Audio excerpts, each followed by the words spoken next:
Allá por el 1529, el fraile español Bernardino de Sahagún se embarcaría hacia el Nuevo Mundo como misionero con la intención de contribuir a la evangelización de la Nueva España. Cuesta poner en palabras cuánto le debemos a este gran hombre. De no ser por él, casi todo lo que sabemos de los pueblos nahuas, en especial de los mexicas, los aztecas, se habría perdido. Nada más llegar a América, Bernardino ayudó a fundar el Colegio de la Santa Cruz de Tlatelolco, donde comenzó enseñando latín y se puso en contacto con el náhuatl, que acabaría dominando con el tiempo. Pero la hazaña por la que sería reconocido fue la colosal investigación que realizó con el afán de comprender la cultura azteca previa a la conquista.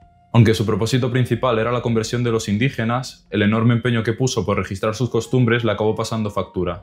Tras un cambio de enfoque en las autoridades, se prohibieron los manuscritos en las lenguas nativas y se pasó a educar a los súbditos exclusivamente en español.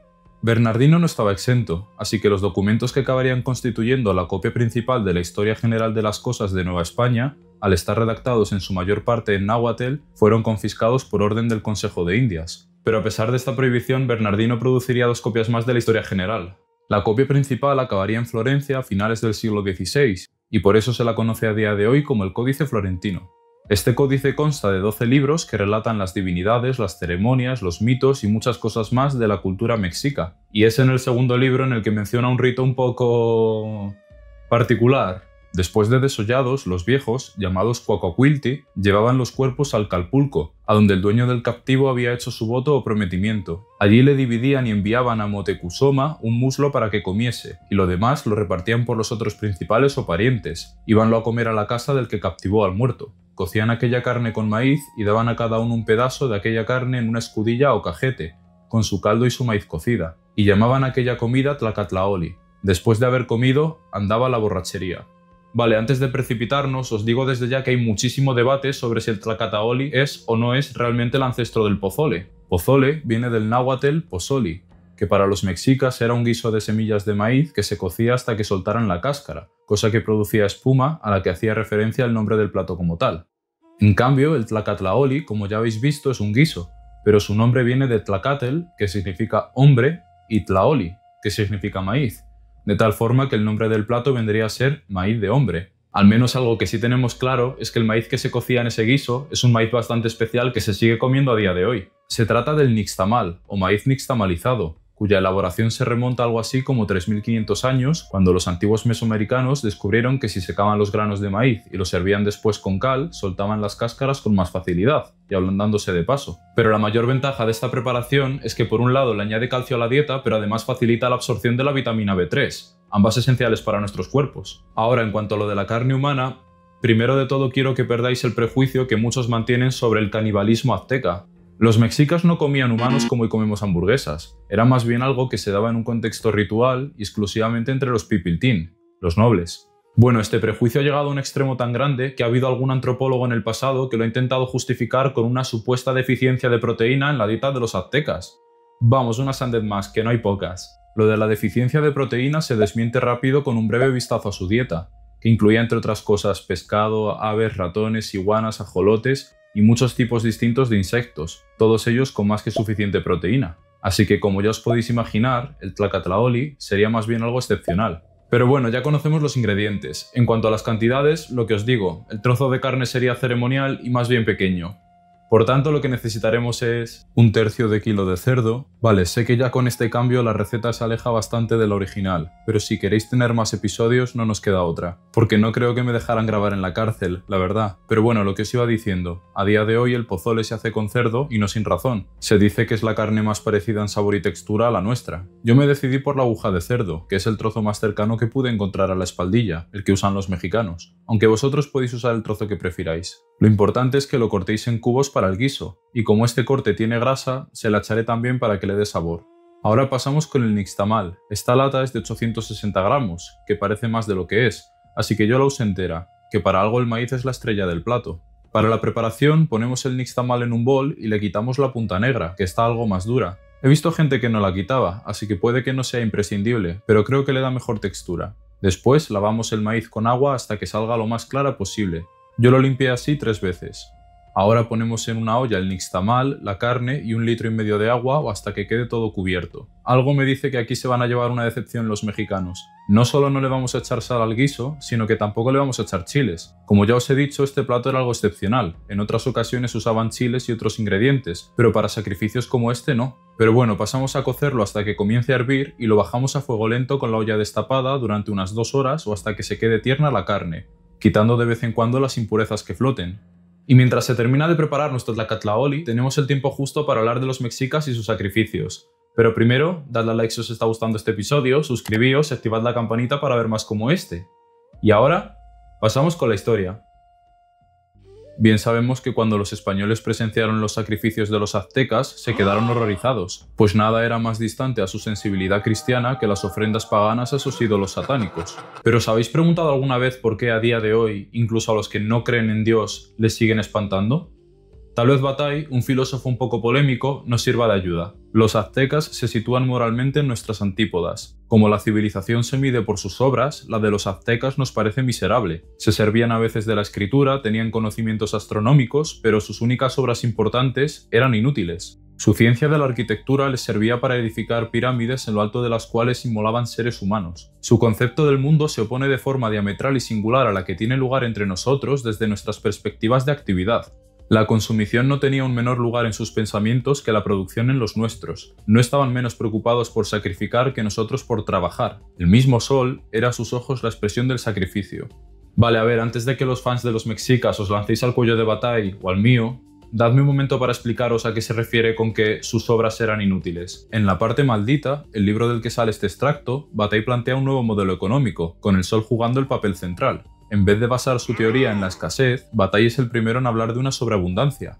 De la luz del sol originan todos los procesos que se dan en el planeta. Gracias a su inagotable energía, los organismos son en cierto sentido ricos, y cada uno tiene la oportunidad de aprovecharla de múltiples formas. Pero esta energía desborda, no somos capaces de consumirla por completo, siempre queda un exceso que no podemos suprimir. Y según Bataille, la respuesta que le ha dado cada civilización a ese exceso es lo que la caracteriza. Así, contrapone el uso del exceso de los aztecas con el occidental. Mientras que los occidentales intentan reinvertirlo en la producción, en el trabajo, los aztecas, al igual que las civilizaciones antiguas, lo derrochan en sacrificios magníficos con un sentido estético y religioso, que pretende redimir el ciclo productivo pero sin ninguna utilidad desde el punto de vista económico. Bataille estaba muy lejos de condenar a los aztecas. Él sabía plenamente que no pertenecía a esa cultura, pero la veneraba en cuanto a que era la más diferente a la nuestra.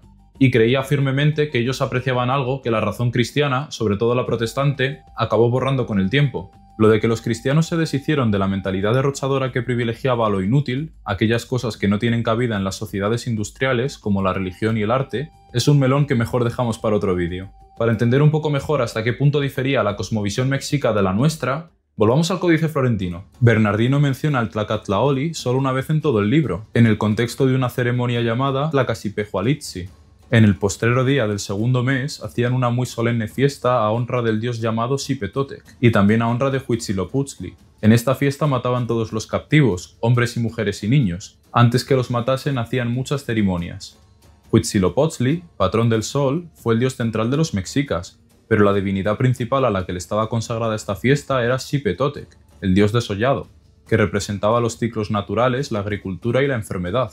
Según la leyenda, no solo fue el dios que inventó la guerra, sino que además se desolló él mismo, al igual que las semillas de maíz pierden la cáscara, para darle de comer a los humanos por primera vez. Y así como él se desolló por nosotros, ¿nosotros nos teníamos que desollar también por él?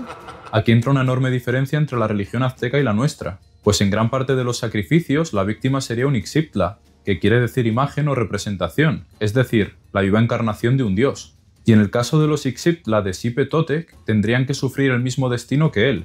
Pero no se debía a una crueldad totalmente gratuita, ya que los aztecas concebían un ciclo de vida y muerte inestable, que podría caer en caos si no se atendía a las tradiciones. Para evitar que esto sucediera, realizaban ofrendas rituales, dando por un lado el sustento a los dioses y por otro recreando los mitos primigenios en los que ellos se sacrificaron para crear las cosas de las que gozan los hombres. Creo que es este enfoque cíclico, de renovación que solo puede suceder a costa de sacrificios, uno de los matices que se nos escapa al juzgarlos con nuestros ojos modernos. Ahora, para comenzar los sacrificios, lo primero que se necesitaría serían las víctimas, pero los mexicas no tenían problema en procurárselas, tenían las Xochillaoyotl, o guerras floridas, en las que los vencedores se llevarían con ellos guerreros enemigos del mismo rango. A estos cautivos se les trataba con todos los honores hasta el día de sus muertes, ya que como Xyztlas eran la viva imagen de Xipe Totec. Y así continúa Bernardino. Al alba de la mañana llevaban a los cautivos a donde habían de morir, que era el templo de Huitzilopochtli. Allí los mataban los ministros del templo, y a todos los desollaban, y por esto llamaban la fiesta Tlacasipehualitzi, que quiere decir desollamiento de hombres. Y a ellos los llamaban Sipeme, y por otro nombre Tototecli. Lo primero quiere decir desollados, lo segundo quiere decir los muertos a honra del dios Totec. Los sacrificios que sucedían en el templo eran los que todos conocemos, en los que se les sacaba el corazón en lo alto de la pirámide y se lanzaban los cuerpos por las escaleras. Ya en la base de la pirámide serían recogidos y después desollados. Y era ahí cuando los captores de las víctimas se llevarían los cuerpos a sus casas sin uno de los muslos, que enviarían en señal de respeto al Tlatoani Moctezuma. Una vez en sus casas comenzaría un banquete ceremonial para todo el calpulli del captor, que venía a ser algo así como su tribu dentro de la ciudad, y es por eso que entre tantos no le tocaría mucha carne a cada uno. Lo curioso es que el propio captor no podía comer la carne del prisionero, solo sus parientes podían participar en el banquete como tal. Y así era como los mexicas complacían a sus dioses y mantenían la estabilidad del cosmos, comiendo el tlacatlaoli, que, por cierto, ya debe de estar listo, así que probemos este, el guiso azteca de carne humana. Cuando la carne se haya quedado tierna, ya lo podemos sacar del fuego y servirlo. Y aquí tenemos nuestro tlacatlaoli. La verdad que me muero de ganas de probarlo. Ay, que no quiero tirarlo. Voy a coger un poco de carne con el maíz.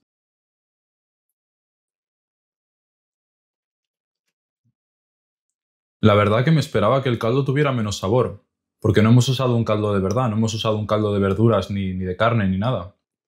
Pero creo que los jugos del cerdo, y sobre todo la grasa, al soltarlo le han dado un poco de sabor. El maíz también le da un poco de sabor, pero menos. A ver, voy a probar el caldo solo. Pues sí, el caldo tiene más sabor de lo que me esperaba, la verdad, una sorpresa. Luego, en cuanto al cerdo, está tiernísimo, eso hay que decirlo, pero es que no tiene mucho sabor, no tiene sal, no tiene ningún tipo de chile ni nada.